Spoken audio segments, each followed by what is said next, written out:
Hello there, all you mildly to intensely attractive people. Matt Frapp claims all his listeners are attractive, and he doesn't even know his listeners. So, given I actually know you all, and at least off the top of my head, I can't think of any of you that's exceptionally ugly, I think I can safely deem you all mildly to intensely attractive. Like, have you seen Joe's shoulders? Bet you didn't foresee that as the start of Life of Email. Regardless, this Life of Email marches on. After I finished last Life of Deet, I responded to emails and then waited for ages for Grace to partner straps with me because she said she was going to do it, but she kept stalling. And then when she finally did get around to it, she caved due to the pain, thus it ended up being a short stretching routine. The next day was Sunday and thus church. After the service, we all congregated around a single table, like ye olden days squish style, and that was great. Joe and Beth decided to have a very intense and lengthy stare competition, which was absolutely necessary. Which they deemed was absolutely necessary. And despite some of our best efforts, they persisted well beyond what I anticipated their resolve would allow. Thus, we attempted social ostracization to minimal avail, but I would like to make it clear that they buckled before I, perhaps due to necessity, but no matter, and hence, those that rallied around me, we were the true victors. Also, on a completely different note, I would like to say Beth is great. Marvelous addition to the social dynamic, and I'm sad I didn't get to know her earlier. All those going on petered out, and I went over to Neo and Sydney's for D&D, and chainmail was crafted as I participated. Upon consuming dinner, I wanted to leave so I could do productive things, but Neo was unusually insistent that I stay. Hence, after protesting that my relevance to the conversation at hand was minimal, he clearly very much wanted me to stay anyway, so I begrudgingly obliged him.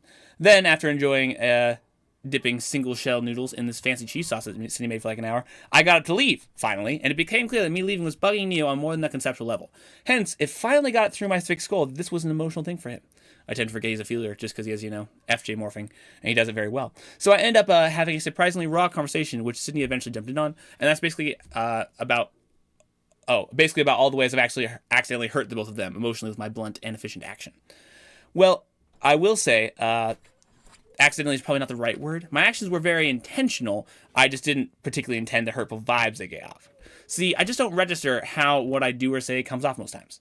It just seems the most efficient, and thus that's the end of it for me, as far as my thought process goes at least. But clearly that's not the end of it. Some people just don't ever tell me what I did hurt them. Guys, I promise I'm not attempting to be a jerk. I just inherently am emotionally dumb. But you can't expect me to get emotionally smarter if you never tell me where I go wrong. It's like if you were teaching some kid math and he's like, 2 + 2 is 5. And you're just like, good job, Jimmy. Now what's the next one? If you all always act like everything's fine when it's not in fact fine, then how am I supposed to learn things are not in fact fine? AKA, all you feelers, this is particularly your fault for not telling me. And I would like to make it clear, I'm not saying I'll just acquiesce to whatever request you make. I reserve the right to be like, I know this is going to hurt you, but I'm going to do it anyway, because given the fact that it seems best to do, I think it's best to do. Still, I would like to at least know how it affects people, because otherwise, without the info, I can't, change my bad decisions. So, blame distribution aside, please, for the sake of mine and yours, if something I say or do hurts you emotionally, then tell me. Also, I promise I won't disregard it or brush it off if you show me you're sincere. So, if you're wanting to pull a Neo and a Sydney and have been bottling some bad vibes, then just let me know, and I'd very much like to talk it out. I genuinely do mean it. Aside from that, and hearing the two of them out, I spent the approximately next 2.5 hours that night talking with them, and it was really good. So I'm very glad I stayed. Once I got home, I wrote my doc some, and then with that done, I just went to sleep. The next morning, I scheduled an impromptu meetup with Neo, for which he graciously made time, and we talked over some of the big brain thoughts I had as a result of the conversation the night before. I feel we were able to reach an understanding, which is pretty good. I then walked over to Noodles, where I hung out with Caleb Christian again. Turns out he's an ENTJ, which is crazy. We're insanely rare, other than William. I think he's the first I've met. And it was super fun to learn that he was an ENTJ. We both later took a Big 5 personality trait test, and our scores correlated quite highly, so that was very interesting. Also, don't get me wrong, Caleb has taken a very different path in life than me, but nevertheless, I can totally see the ENTJ in him. Very exciting. After Noodles, I visited his apartment. He is really good at art, by the way. William, you're just straight out classed. And then we chilled at LA Cat for a bit and basically did baby life updates. And then, when the conversation reached a natural end of the productivity, we called it like two reasonable ENTJs would. So yeah, it was a good hangout. From there, I decided I needed a good walk, so I did that. And then I got home and listened to Personality Hacker while drawing the boat that the D&D players stole. I actually don't have a picture of that. I should get one. Neo and Cindy came over around then to a vibe session, and it wasn't really a true vibe session, but it was good enough. It was at this point in time that I started to feel considerably anxious, or at least what I understood to be anxiety. See, it was Monday, and on Wednesday I was scheduled to have a PET scan that was supposed to, tell me if chemotherapy was working or not. And thus, if given a negative result, that would greatly decrease my odds of surviving all this. As you might already know, the PET scan didn't end up happening. The machine broke, so it's been rescheduled for the 3rd of January. But anticipating that I was supposed to gain the news quite soon, I started feeling pretty nervous. I tried to just sing through it on the way to D&D, but even with great music, the feeling of anxiety just kind of kept building. By the time we got there, it was fairly overwhelming. You have to understand, I just don't get nervous. Well, that's not true. I definitely get nervous, but it's pretty rare. At least in the 5 years, at least last 5 years, I haven't felt anxious like that. Like maybe back in my high school freshman wrestling days, I would feel something comparable before like a match. But still, this was a very intense feeling of anxiety. So yeah, basically once I got to Joe's house, it became clear to everyone I wasn't doing so hot. I actually couldn't do much to hide it. And people tried having me do push-ups or breathing exercises. And it helped a bit, but not very much. Honestly, it was very strange to be so overwhelmed by emotion. Like, I just couldn't be like, well, we're not feeling this like I can in every other situation. I very much did not like that. So, if this is how you dominant feelers feel all the time, then man, I do not envy you. I'm also sorry. I've judged you prematurely. So yeah, very nervously, I passed the time with D&D. Until D&D started, and then it didn't really go away throughout the session. The session did serve as a good distraction. But yeah, basically, as soon as the session ended, I realized that this was going to just get worse, and I actually needed to go home. So I left uncharacteristically early with Neo and Grace in tow, and I tried to survive the car ride back. Thankfully, Neo struck up a conversation with Grace, so I didn't have to talk about it. But even then, it was still fairly agonizing. Once I got home, I immediately hopped back in my car and took a drive. It took a bit and a lot of very firm prayer, but eventually I was able to calm down and work through the worst of my big emotions. I then made back home past midnight and just crashed once I got back. The next morning I lay in bed for a while, just thinking, and then I realized I had letters, and so I got cracking. Honestly, those helped so much. Actual godsend, so thank you guys. After that, I was doing better, but still not great. I went to King Soopers and bought green tea mochi. I actually don't know what is with me and green tea mochi, but apparently that's my comfort food. And then I also got Qdoba, and I figured, if there was a time to start watching Attack on Titan, it was now. So I began. After watching for a while, upon request, Joe showed up, and I must say, that man is a lad. He watched for me for a bit, but eventually went on a walk and talked some. It turns out that him talking was just what I needed, because afterward I felt remarkably better, both to his and my surprise. He has unforeseen big TE skills. So yeah, that was fantastic. I felt so much better by the end of that walk, though still not quite whole. We played a few games of Magic before we decided to head home. I then went on a drive with music, which was big good, and after that I attended Sydney's birthday party, which was somewhat awkward, but I did get to play Dutch Blitz, and I won, so that was a lot of fun. I used to play that game a lot back in the day. Long ago, when I was still at HCS, me and the uncool girls would gather and play vicious games of Dutch Blitz at lunch. Now, I'd like to ensure that it's understood that I did not spend time with the uncool girls because there was no other social outlets by which I was welcome, but rather because I just really like playing Dutch Blitz. And hence, if anyone, cares, and hence, who cares if that means I have to join the uncool girls to play. And thus, when soccer Ultimate Frisbee was not being played, it was clearly the most interesting activity happening. So, just wanted to clarify that. Those were the good old days. Not like, those were the good old days, because there were definitely other preferable old days. But they still were good old days, albeit not the good old days. I think the distinction I'm establishing is clear enough. Anyway, I went on a run walk and then conversed with people till 1 or so in the morning. The next day, a bench came over and we began a lengthy trek. We hit up 2 frisbee golf courses along our walk. One quite short, which Ben won just barely, and the other one quite long, which I beat him by 9 points. To be fair, though, our actual skill is pretty comparable. The difference was, on the long course, I could throw much farther than he could, because he hurt his back. So I ended up needing less throws on average to get it in. But, aside from his injury, I bet we would, have been neck and neck. Then, from there, we walked to this Vietnamese restaurant I found, because I was supposed to have a PET scan the next day, and one of the few things you could eat before a PET scan, apparently, is tofu. So my thought was, and you always hear of this, legendary substance, tofu, largely spoken of in generic disrespect, and now I had a non-trivial reason to eat it. Hence, this was my chance. So, Benj and I walked to this Vietnamese restaurant and ordered tofu, and honestly, it was great. A very tasty meal. Man, the serving sizes were huge, too. Here's a picture of him chewing away. Up until this point, we had been systematically talking for 6 hours? Or something insane. And Ben, I've been running Ben systematically through all the Myers-Briggs stuff. But after tofu, he was kind of like, yeah, my brain needs a break, which is fair. So we switched over to podcast as we walked to Ben's house to check it out, because we hadn't actually seen it.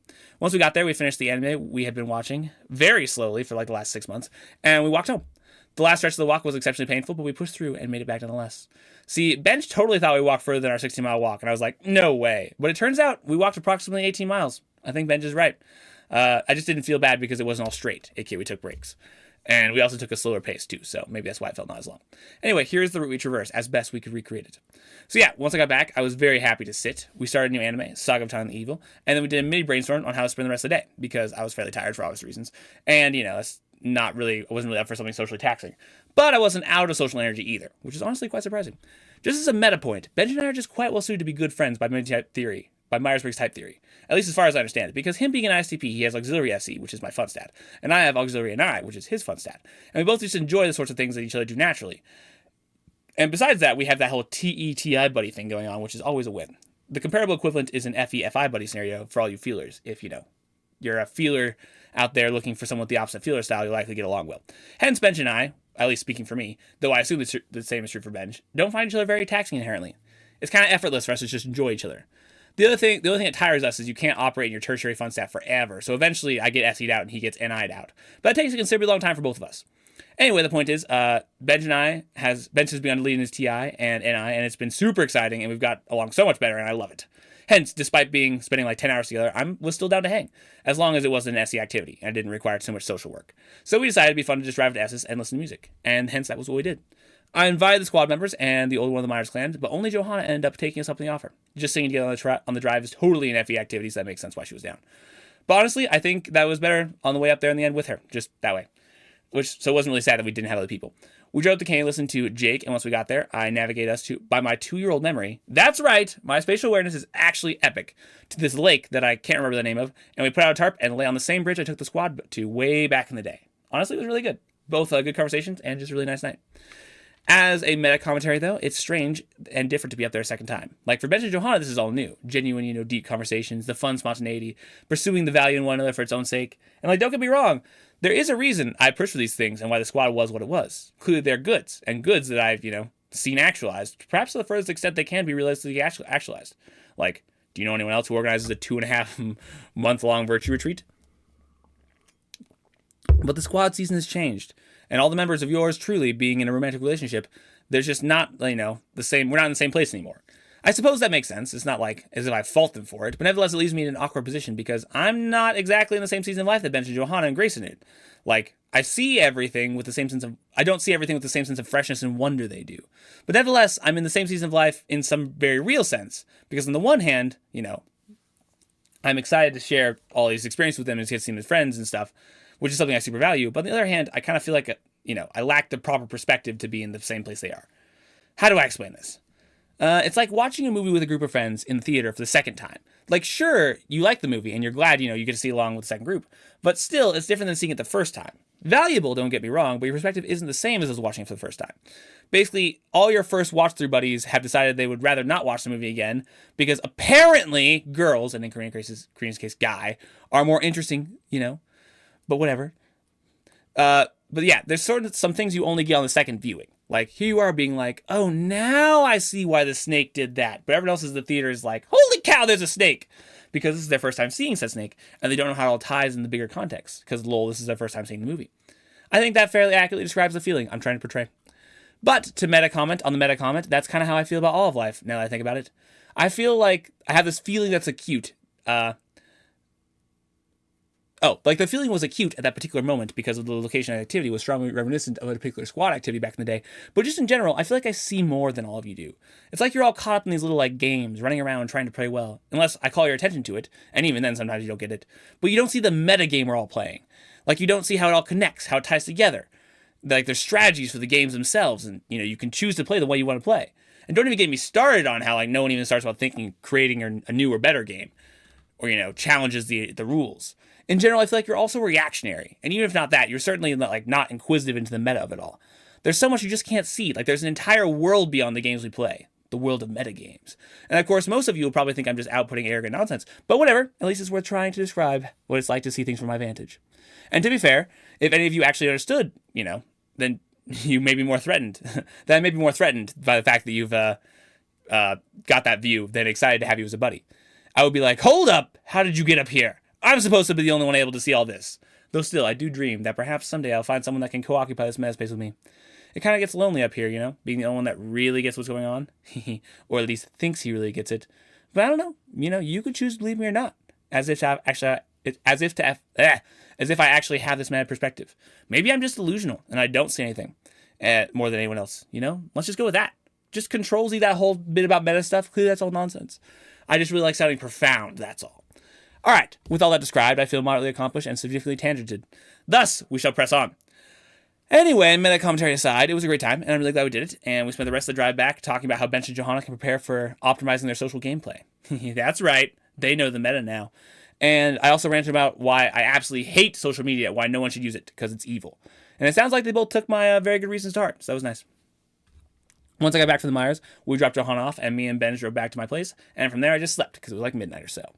The next day I was hungry, because even though my PET scan wasn't on, my chemo still was, so no food time. The most wonderful time of the year, they say. Johan decided to come over for the day, which was a wonderful distraction, and we laid in the sun on the grass, and chatted for a bit, which was nice. I then read some more of my flow book. Mrs. Meyer responded to my life email for the first time in real time, which was fun and different.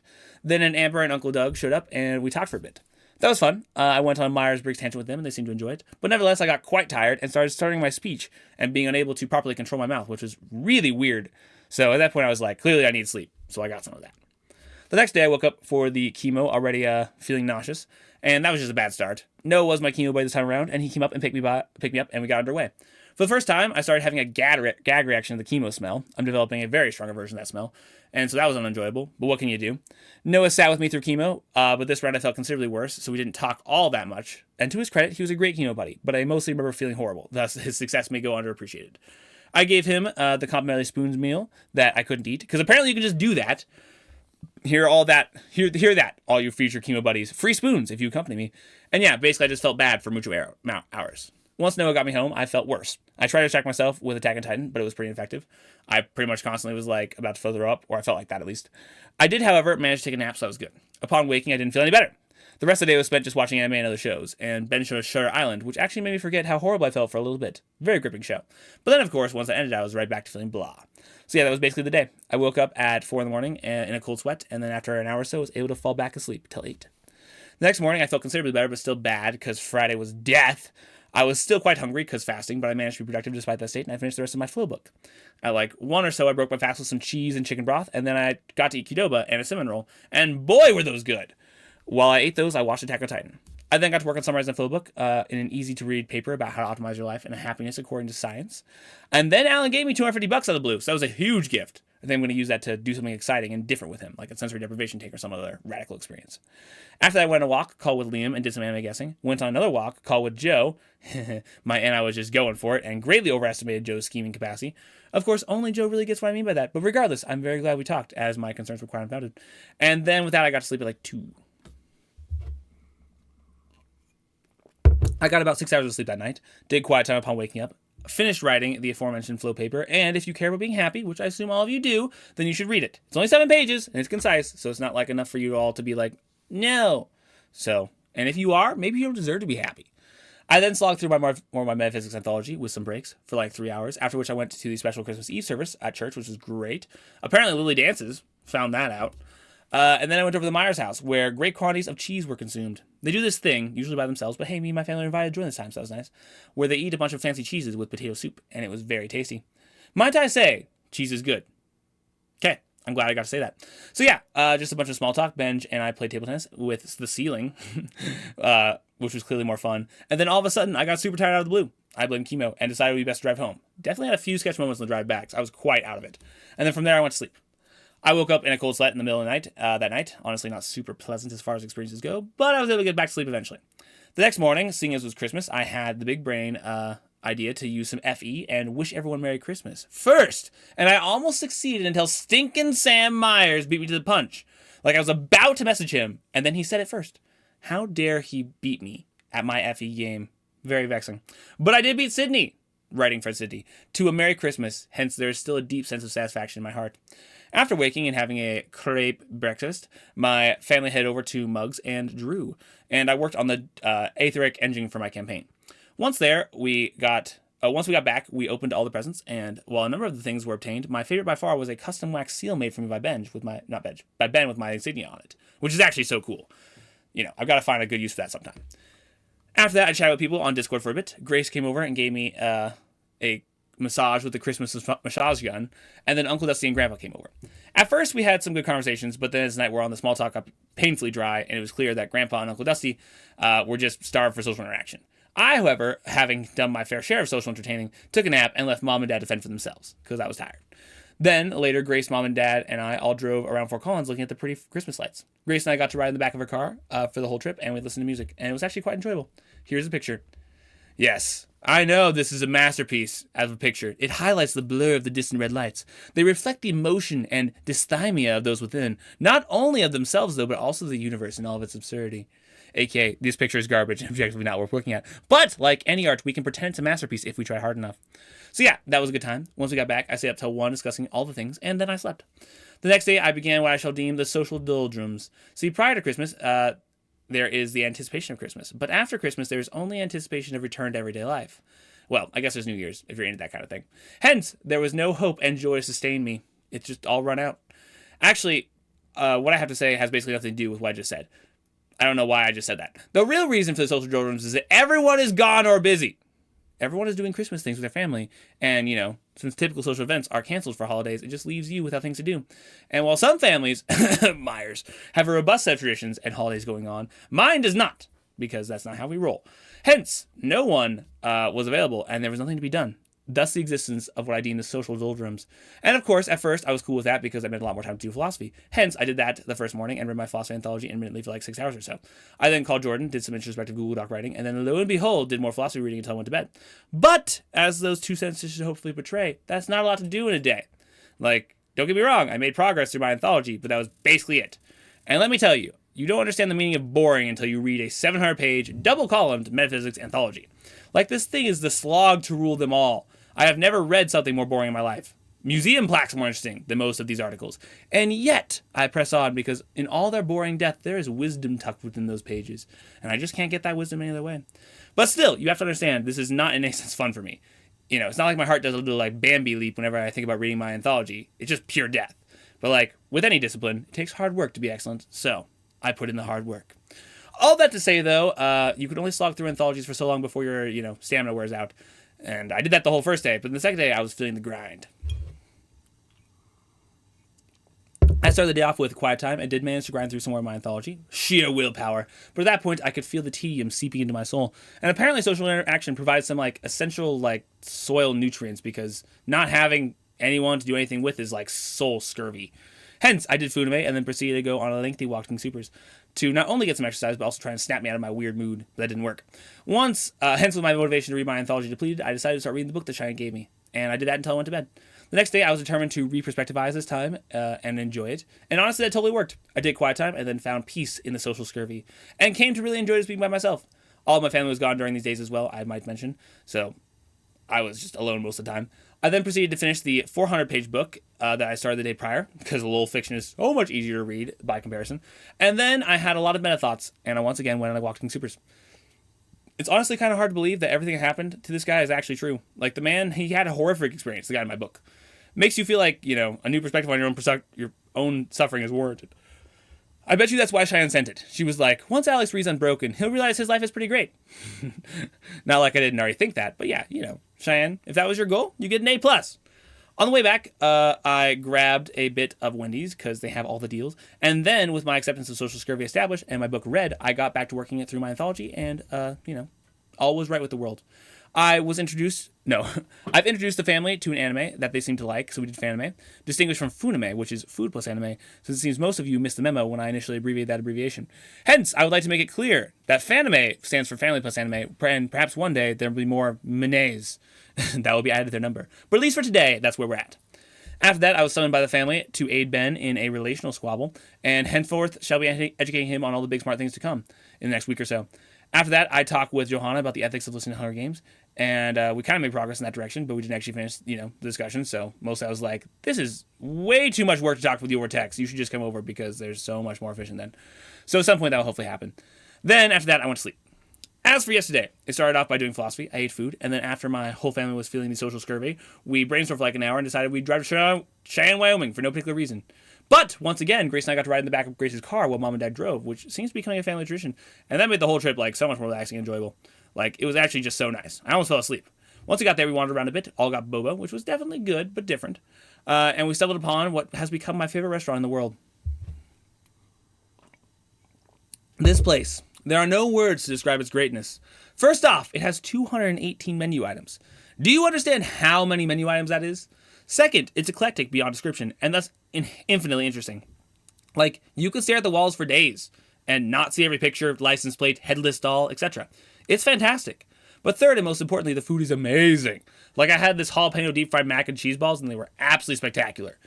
Good beyond simple and basic words are capable of articulating. So yes, we stumbled upon a gold mine, and You better bet I'm going there again. Absolutely amazing place. Here's the picture I got. So yeah, after that amazing and filling meal, we drove home. I worked some more on philosophy. I bought and played and then returned a VR game because it was lame. And then I started working on this email. Finally, today I woke up, helped Grace try and diagnose her car's issues with little success, and it seems to be leaking oil, but I can't for the life of me find out from where. So we went down to Walmart, bought her a bunch of oil so she can just keep topping it off and ignore the problem. If you can't fix it, ignore it. That's my car life philosophy. Then from there, I got invited to play tennis with David, so I did. And after playing with just the two of us for a while, two ladies asked if they could play doubles, and so we did that. And it was way more fun. They were better than we were, but that's because we're both bad. And they weren't like immensely better, so we still were competitive. I then helped a random dude jump his car, drove home, walked downtown, and had a deep conversation with Braden. The weather was absolutely gorgeous that day. And we got a mild, but very still good boba tea. We got very mild, but still good boba tea. And then once we got back, we played music for like a while until we had to go. Oh, played Magic.